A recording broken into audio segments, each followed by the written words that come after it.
আসসালামু আলাইকুম ওয়া রাহমাতুল্লাহি ওয়া বারাকাতুহু। আজকে আমার আলোচ্য বিষয় হচ্ছে ইসলাম কি?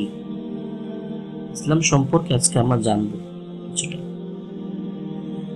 বিসমিল্লাহির রহমানির রহিম।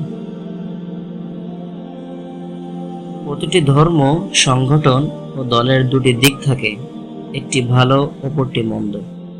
আবার প্রত্যেকেরই মৌলিক কিছু নীতিমালা ও আকীদা বিশ্বাস থাকে, যেগুলো তার অনুগত ও বাধ্য ব্যক্তিদের জন্য সংবিধান স্বরূপ হয়ে থাকে। কোনো ব্যক্তি যে কোনো মতাদর্শ গ্রহণ করার পূর্বে তার মৌলিক নীতিমালা লক্ষ্য করে।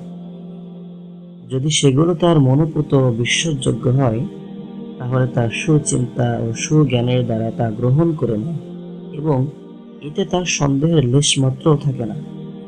এরপর থেকে সে নিয়ম কানুনের বাগডোরে আবদ্ধ হয়ে যায় এবং নীতির খেলাফ সব ধরনের তাসরুফ থেকে নিজেকে সংযত রাখে। নিজের কর্মশৈলী ও আখলাকের দ্বারা সংগঠন, দল বা ধর্মের মান উঁচু করার চেষ্টা করে।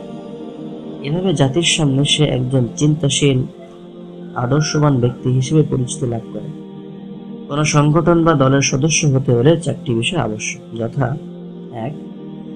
নিয়ম কানুন জানা থাকা। 2. মৌলিক নীতিমালার উপর আস্থাবান হওয়া। 3. বিধি নিষেধাজ্ঞা মেনে চলা। 4.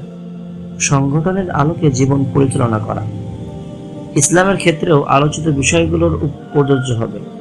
তাই যে ব্যক্তি ইসলামের গণ্ডিতে প্রবেশ করতে চায়, প্রথমেই তাকে তার মৌলিক বিষয়াদির উপর দৃষ্টি ফেরাতে হবে এবং মনে প্রাণে এমনভাবে মেনে নেবে যেন তা তার আকীদা বিশ্বাসে রূপান্তরিত হয়ে যায়।